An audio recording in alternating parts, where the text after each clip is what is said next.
Hello, my name is Kyle Sarin, Customer Risk Manager with Ardent Mills Solutions, and I'm here to give you the inside scoop.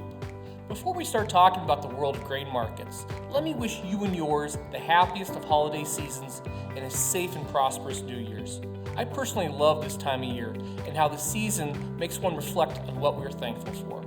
From a professional standpoint, my colleagues and I here at Ardent Mills Solutions really value your business and look forward to serving you in 2020. With that, let's dive into the scoop.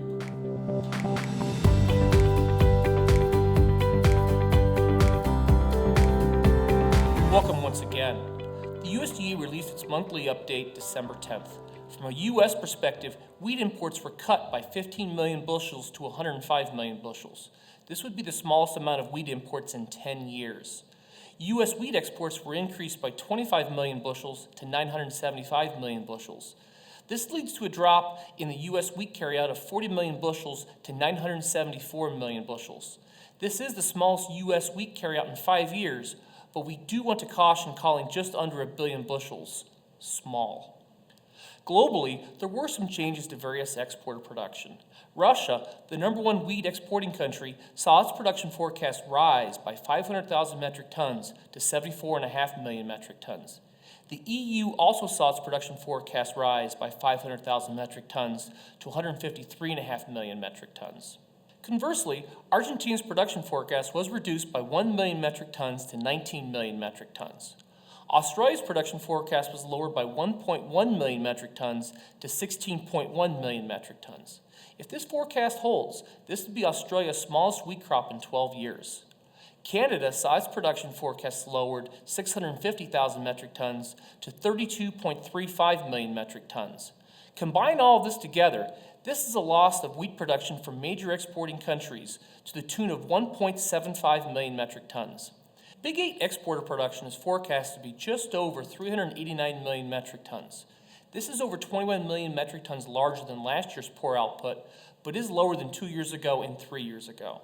The forecasted drop in production led to major exporting countries outside the U.S. to see their export projection lowered 1.6 million metric tons. We'll talk about the level of exporter stocks in a bit. Next month, the USDA will release its estimate for winter wheat seedings. This got us thinking about acres here in the U.S. and around the globe. This graph shows harvested acres of wheat from the Big 8 exporters, who roughly export 90% of all global trade. The amount of wheat that is available to the world market influences price tremendously.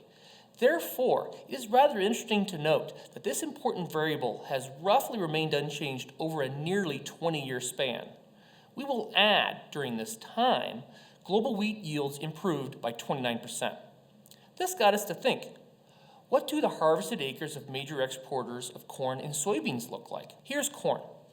As you can see, acres have increased significantly over the nearly 20 past years, to the tune of a 40% increase. For what it's worth, worldwide corn yields for major exporters increased 31% over this duration. What do soybean harvested acres look like? As this shows, the major exporters increased area by over 40%.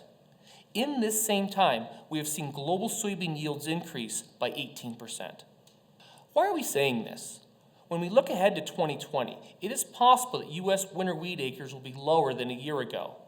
France and the UK are struggling to get their winter wheat planted. At this moment, France has planted 83% of their winter wheat. There is possibly an increase in Russian planted area, but this increase might not fully offset the potential acreage losses. So, the planted harvested area of worldwide wheat at this moment is likely to be nearly unchanged versus a year ago. This means to see larger crops, we'll need to see better yields, or stocks of wheat in exporting countries will get reduced. Knowing this, let's look at the amount of wheat the major exporters have. The Big 8 exporters are forecasted to be historically tight on stocks going into the next marketing year, with a large percentage, 43%, being held by the United States. Another way to say this, there is not much room for error regarding producing wheat in Europe and Russia. Production problems will result in higher prices, both in the U.S. and around the globe. This is not a bold or fresh statement. We could say this every year. But it can be argued that there's more risk this year due to the lack of stocks. Futures have not been volatile recently, and this may continue through a good part of the winter. But this spring, when market participants start looking at what the crop looks like, do not be surprised to see volatility increase in futures prices. That wraps up another edition of the Inside Scoop. If you have any questions about what was said in this video, or questions in general about the grain and flour markets, please do not hesitate to give me a shout or an email.